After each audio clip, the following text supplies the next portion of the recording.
बहुत बढ़िया, thank you so much. जैसा अपना एक असूल है, एक नियम है, एक रिवाज है कि हम एक अच्छे विचार के साथ हमारे कार्यक्रम की शुरुआत करते हैं। तो आज का विचार है जीवन का सच। जीवन का सच क्या है, आइए समझते हैं। समय और समझ दोनों एक साथ नहीं आ पाती है। समय रहते समझ नहीं आती है, और जब तक समझ आती है ये समय निकल जाता है।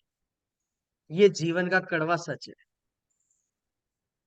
इंसान समय को और अपनी समझ को, अपने सोचने की ताकत को अगर एक साथ सही तरीके से समय के साथ समझ के उसको एक्शन में ले ले, तो वो जिंदगी माला माल हो जाती है। लेकिन बदकिस्मती यहाँ हर इंसान के साथ ऐसा लगता है कि जब समय होता है तो वो समझ नहीं पाता, और जब समझ आती है तब तक वो समय निकल जाता है। तो आज से हम कुछ इस तरह का प्रयास करेंगे कि समय के साथ साथ समझ को रखें, और समझ के साथ साथ जो समय मिला है उसको सही ढंग से यूटिलाइज करके अपनी जिंदगी को माला माल बनाएं। तो आइए आगे बढ़ते हैं। अब हम कुछ जानते हैं future of direct selling in India. Direct selling का भारत में भविष्य क्या है। आज हम इस टॉपिक पर थोड़ा सा बातचीत करेंगे। पुराने जो भी अभी तक का डायरेक्ट सेलिंग का इतिहास रहा है उसके आधार पर, और आने वाले भविष्य को हम समझेंगे। तो हम कुछ थोड़ा सा आंकड़ों की तरफ बढ़ते हैं कि ये WFDSA का डेटा आपके सामने रख रहा हूँ, world federation of direct selling association, जो पूरे वर्ल्ड की डायरेक्ट सेलिंग का एक एसोसिएशन है, जिसकी ग्लोबल सेल्स रिपोर्ट थी 2017, यानी 2017 की ये ग्लोबल रिपोर्ट थी, जिसमें उस साल का 2017 का जो टर्नओवर था वो करोड़ में, ये फिगर जो है ये करोड़ में है। इसमें आप देख पा रहे होंगे कुछ ही कंट्रीज के नाम है। USA, China, Korea, Japan, Malaysia, Taiwan, Thailand, India. अब आप देख पा रहे हो USA यानी संयुक्त राष्ट्र अमेरिका, यानी अमेरिका का पॉपुलेशन इंडिया से बहुत कम है। फिर भी इंडिया से उसका टर्नओवर डायरेक्ट सेलिंग का सबसे टॉप है, यानी वर्ल्ड में सबसे टॉप है वो USA। और इंडिया की जो जनसंख्या है, अगर मैं 2017 से 2023 के आधार पर बात करूं, अभी वर्तमान डेटा हम इंडिया वर्ल्ड में नंबर 1 पॉपुलेशन में आ चुके हैं। लगभग 144 करोड़ पॉपुलेशन के आधार पर हम लोग इंडियंस नंबर 1 पर है। और अगर उसी आधार पे कैलकुलेशन पकड़े तो हम शायद सेकंड या थर्ड पोजीशन पे 2017 में रहे होंगे। उस समय हमारा टर्नओवर सालाना 10,591 करोड़ का ही था मात्र। जबकि वर्ल्ड वाइड ये डेटा, थाईलैंड एक छोटा सा कंट्री है, ताइवान बहुत छोटा सा कंट्री, मलेशिया बहुत छोटा सा कंट्री है, जापान ऐसा छोटा सा कंट्री है जिसमें हर 10-20 साल में कोई क्राइसिस आता है, पूरा का पूरा कंट्री तबाह हो जाता है, फिर भी वो रिवाइव होकर के रीस्टार्ट करके वो इतना बड़ा टॉप बिजनेस बिल्ड करता है, अपने आप को स्ट्रोंग करता है। तो वहां का बेस है डायरेक्ट सेलिंग। इसी आधार पर जब आगे बढ़ते हैं, इंडिया की बात करें, तो 2009-10 से लेकर 2013-14 तक के ये डेटा है जो CAGR रिपोर्ट्स हैं। ये लगभग एवरेज 16% के आधार पर ये ग्रोथ कर रही है। अब आप इसको पकड़े कैलकुलेशन तो ये समझ में आएगा कि इंडिया में अभी बहुत बड़ी संभावनाएं हमारे पास है। कोई बहुत बड़ा टर्नओवर हमारा नहीं हुआ है अभी। मिलियन ट्रिलियन डॉलर्स का या करोड़ रुपीस का टर्नओवर हम इंडिया में अभी निकाल सकते हैं। ये फिक्की का डेटा है जो 2009 से 2014 का डेटा आपके बीच में है, जो 13-14 की एनुअल सर्वे रिपोर्ट है IDSA की, यानी इंडियन डायरेक्ट सेलिंग एसोसिएशन की एनुअल सर्वे रिपोर्ट में ये डेटा निकाला गया, जिससे संभावनाएं पता चली। 15-16 से लेकर 18-19 की जो हमारी CAGR है 16% है। आप कैलकुलेशन देखें तो 15-16 में ये 83,000 मिलियन डॉलर की इंडस्ट्री थी, जो बढ़कर 18-19 में 1,30,800 मिलियन डॉलर की इंडस्ट्री बनी है। ये जो जंप आया है इंडस्ट्री में, आप देखेंगे ग्रोथ का सिंबल है, हर साल ये बढ़ते हुए क्रम में आगे जा रही है। ये 2019 तक का डाटा, जहां तक की बात करूं तो उस समय तक हिंदुस्तान में डायरेक्ट सेलिंग को लेकर कोई अलग से ना तो प्रॉपर गाइडलाइन थी, ना कोई ऐसा रूल्स रेगुलेशन था। हाँ, एक गाइडलाइन बनी थी 2016 में, जो बनवाने में भी डायरेक्ट सेलिंग इंडस्ट्री की एक कंपनी का बहुत बड़ा पीछे बैकड्रॉप में सपोर्ट रहा, मतलब फोकस रहा, प्रेशर रहा, वो कह सकते हैं, और उन्होंने गाइडलाइन बनवाई। ये 12 सितंबर 2016 को ये गाइडलाइन जारी हुई। उसके आधार पर इसको डायरेक्ट सेलिंग बोला गया। और उसके तहत जो काम आगे बढ़ा, तो उसकी कैलकुलेशन से 2016 से 2020 तक का ये डेटा अब आपके सामने है, जो ग्लोबल रिपोर्ट है 2020 की। उसमें आप देख पा रहे होंगे रेड सिंबल में इंडिया लिखा हुआ है, जिसकी 2020 की सर्वे रिपोर्ट ये कह रही है कि ये 17.6% के आधार पर ये ग्रोथ करते हुए जा रही है, जो हिंदुस्तान में चौथे पांचवें नंबर की पोजीशन पर उस समय थी। और ये दिन दूर नहीं, अगर इसी आधार से अगर ग्रोथ की गई 17.6% के आधार पर, तो लगभग 2037 के आसपास हिंदुस्तान विश्व का सबसे बड़ा कंट्री होगा डायरेक्ट सेलिंग को लेकर के। ये तब का आंकड़ा है जब केवल गाइडलाइन इंडिया में काम कर रही थी। उसके बाद में 2021 में ये हिंदुस्तान की सरकार ने कंज्यूमर प्रोटेक्शन एक्ट लागू किया और डायरेक्ट सेलिंग पर रूल्स लागू कर दिए। और ये समझ लीजिए कानून पारित हो गया। और 28 दिसंबर 2021 को भारत सरकार ने इस इंडस्ट्री को एक तरह से कानूनन दर्जा दे दिया।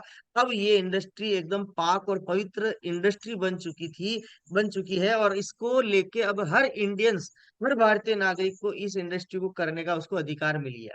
अब 2020 की जो रीजनल सेल्स है और ग्लोबल मार्केट की सेल है, आप उसमें देखेंगे कि अफ्रीका, मिडल ईस्ट, एशिया, ये जो महाद्वीप है, इसमें 42% की डायरेक्ट सेलिंग का टर्नओवर होता है।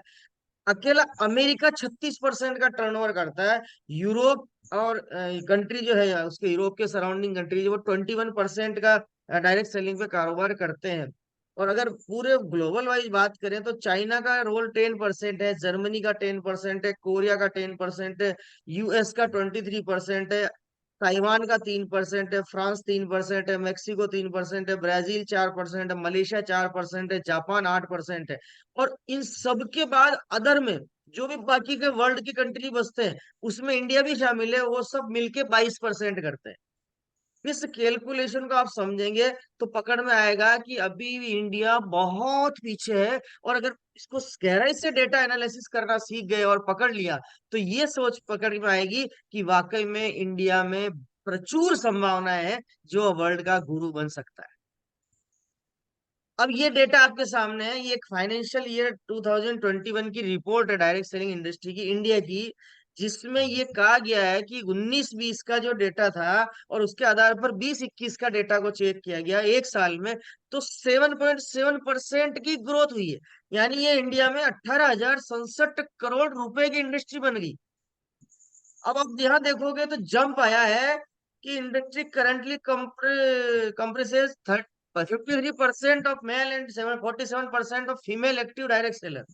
यहाँ पर पुरुषों से ज्यादा महिलाएं इसमें एक्टिव हुई इस साल में। महिलाओं की संख्या यहाँ बढ़ते हुए क्रम में जा रही है।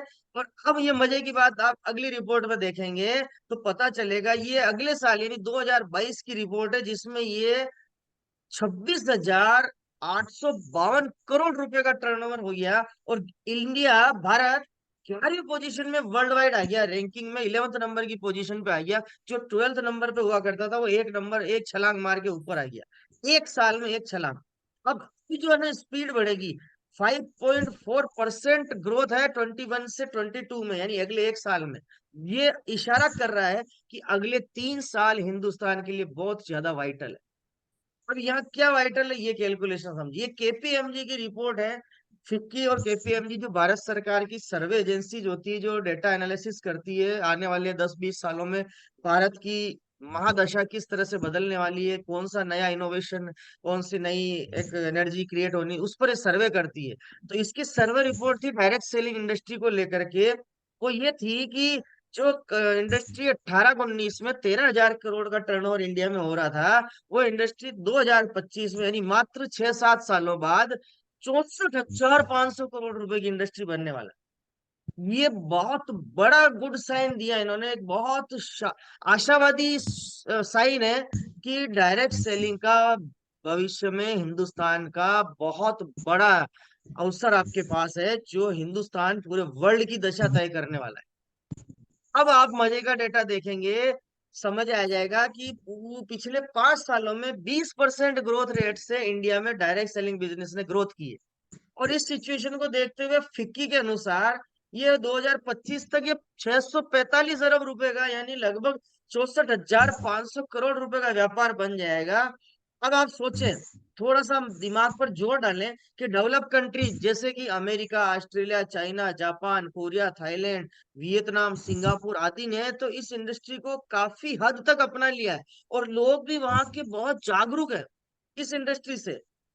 लेकिन अब इंडिया की बारी है, अब हम सब की बारी है, अब हिंदुस्तानियों की बारी है, अब हर एक भारतीय की बारी है। जागरूक होना पड़ेगा। और जब इतने बड़े बड़े वर्ल्ड के टॉप कंट्रीज के वहां की हर एक नागरिक ने इस इंडस्ट्री को स्वीकार कर लिया है, इस इंडस्ट्री से अपना पूरा कारोबार करते हैं, वहां के बड़े बड़े इंडस्ट्रियलिस्ट डायरेक्ट सेलिंग से बिजनेस को बिल्ड करते हैं, पूरी अर्थव्यवस्था का बहुत बड़ा हिस्सा डायरेक्ट सेलिंग इंडस्ट्री से उस कंट्री का चलता है। अब इंडिया की बारी है, क्योंकि हिंदुस्तान में बहुत बड़ी संभावनाएं दिखाई दे रही। थोड़ा और समझते हैं, थोड़ा और समझते हैं भारतीय उद्योग की तस्वीर कैसे हो सकती है। भारत में डायरेक्ट सेलिंग का उद्योग, जैसा कि फिक्की केपीएमजी बोल रही है, 2025 तक 64,500 करोड़ का होने वाला है। तो उसमें से 60% तो केवल हेल्थ सेक्टर और वेलनेस का होगा। जैसा जिसके लिए फूड सप्लीमेंट और न्यूट्रिशन प्रोडक्ट की बात करूं, वो सेगमेंट है हेल्थ और वेलनेस, जिसका अकेले का टर्नओवर 60% होगा। उसके बाद में लगभग 32 से 37% के बीच का डेटा आ रहा है जो कॉस्मेटिक का होने वाला है अगले 3 सालों में। और मजे की बात यह है कि 2025 तक 1 करोड़ से ज्यादा महिला डायरेक्ट सेलर इंडिया में डायरेक्ट सेलिंग इंडस्ट्री को स्वीकार करके वर्किंग करने वाली है, अपने आप को indirectly direct seller associate buyer बताने वाली है। और 2025 तक पुरुष वर्ग 70 लाख लोग इसमें अपना भविष्य कैरियर के रूप में लेने वाले, यानी ये 1 करोड़ 70 लाख लोग पूरा स्वावलंबी स्वरोजगार इस इंडस्ट्री से उनको मिलने वाला है। ये इतना बड़ा डेटा है जिसको अगर आप इकोनॉमिक्स के हिसाब से डेटा एनालिसिस करें तो आपका दिमाग हिल जाएगा कि वाकई में इस इंडस्ट्री में इतनी ताकत है, इतना बड़ा अवसर है कि हिंदुस्तान की पूरी दशा बदल सकती है। अब थोड़ा और गहराई से समझते हैं age factor in India, grand opportunity कैसे है, जो बार बार मैं आपके बोल रहा हूँ। हिंदुस्तान में एडल्ट एज 18 साल से ऊपर मानी गई है, जो कि डायरेक्ट सेलिंग के रूल्स रेगुलेशन में भी आता है कि 18 साल से कम उम्र के साथियों को डायरेक्ट सेलिंग में रजिस्ट्रेशन नहीं किया जा सकता है। तो 18 साल से 24 साल का डेटा जब एनालिसिस किया तो पता चला कि 8% लोग इस उम्र के हिंदुस्तान में है। 25 से 34 साल की उम्र की बात करें तो 20% लोग इस उम्र के हैं हिंदुस्तान में। 33 से 44 साल की बात करें तो 26% लोग इस उम्र के हिंदुस्तान में रहते हैं। 45 से 54 साल की बात करें तो 24% लोग इस उम्र के हिंदुस्तान में रहते हैं। और 55 प्लस की बात करें तो सिर्फ 22% लोग हिंदुस्तान में रहते हैं। तो अगर 18 साल से और 54 साल तक की बात करें ना, तो ये हिंदुस्तान जवान हिंदुस्तान है, युवा हिंदुस्तान है, यंग हिंदुस्तान है। इसलिए गोल्डन अपॉर्चुनिटी है इंडिया में कि 74% महिलाएं और 26% पुरुष डायरेक्ट सेलिंग में अभी के डेटा में काम कर रहे हैं। ये आंकड़ा 2025 में क्या करिश्मा कर सकता है हिंदुस्तान में, ये आपको इस डेटा से पता चल रहा होगा। तो इतनी जबरदस्त संभावना है हिंदुस्तान में, भारत का भविष्य सुनहरे हाथों में। कुछ डेटा आपके सामने देना चाहता हूँ बेरोजगारी का, भारत का। ये लेटेस्ट सर्वे है बिजनेस टुडे का। Unemployment rates at 42% for young graduate age under 25। 25 साल से छोटे ग्रेजुएट लोगों का जो अनएम्प्लॉयमेंट रेशियो है, यानी बेरोजगारी का जो रेशियो है, 42% युवा साथी जो 25 साल से छोटे वो बेरोजगार हैं। उनके लिए ये भरपूर संभावना है कैरियर के रूप में इस इंडस्ट्री में अपने आप को शामिल करने का। एक बहुत बड़ी संभावना हिंदुस्तान में दिखाई दे रही है कि हम वाकई में डायरेक्ट सेलिंग को लेकर के जो मिथ थे, वो गलत धारणाएं थी, वो ये डेटा साफ साफ प्रूव कर रहा है कि अगर कोई तकदीर तस्वीर हिंदुस्तान की बदल सकता है, आर्थिक महासत्ता अगर कोई बना सकता है हिंदुस्तान को, तो वो केवल एक इंडस्ट्री बना सकता है, वो है डायरेक्ट सेलिंग इंडस्ट्री। ये सामने दिखाई दे रहा है। इसलिए मैं आज आपसे कहना चाहता हूं सर, आपसे एक सवाल करना चाहता हूं, जो भी साथी मुझे देख रहे हैं, जो भी साथी मुझे सुन रहे हैं, गहराई से मनन कर रहे हैं, डेटा एनालिसिस कर रहे हैं, विश्लेषण कर रहे हैं और एक चिंतन कर रहे हैं, तो मैं उनसे सवाल करना चाहता हूं, क्या आप या आपके परिवार में जो भी ऐसे बेरोजगार साथी हैं, क्या उनके लिए इस सुनहरे भविष्य की तैयारी करने को आप लोग तैयार हैं? Are you ready for your bright future? मैं चेक करना चाहता हूं कि आपको ये डेटा एनालिसिस से पता चला होगा कि भारत वर्ल्ड का सबसे युवा कंट्री है, यंग एज कंट्रीज है, जहां पर इतनी बड़ी संभावनाएं हैं, इतने सारे लोग बेरोजगार हैं, एक बहुत बड़ी इंडस्ट्री अब इंडिया में अवेयरनेस के दौर में ग्रोथ के रूप में आगे बढ़ रही है। हिंदुस्तान में आर्थिक महासत्ता बनाने के लिए अगर काम करना तो इस इंडस्ट्री के थ्रू करना पड़ेगा। ये सारे आंकड़े, ये सारी बातें इस तरफ इशारा कर रही है कि ये भारत का भविष्य बन सकती है डायरेक्ट सेलिंग इंडस्ट्री। तो क्या आप तैयार हैं भारत के सुनहरे भविष्य में अपने आप को शामिल करने के लिए और अपने साथ ऐसे युवा साथियों को शामिल कराने के लिए? मुझे जरूर कमेंट्स करिए ताकि मुझे पता चले कि आपको ये मेरा डेटा एनालिसिस पसंद आया नहीं आया। बहुत बहुत धन्यवाद, मिलेंगे अगले वीडियो में। Thank you so much.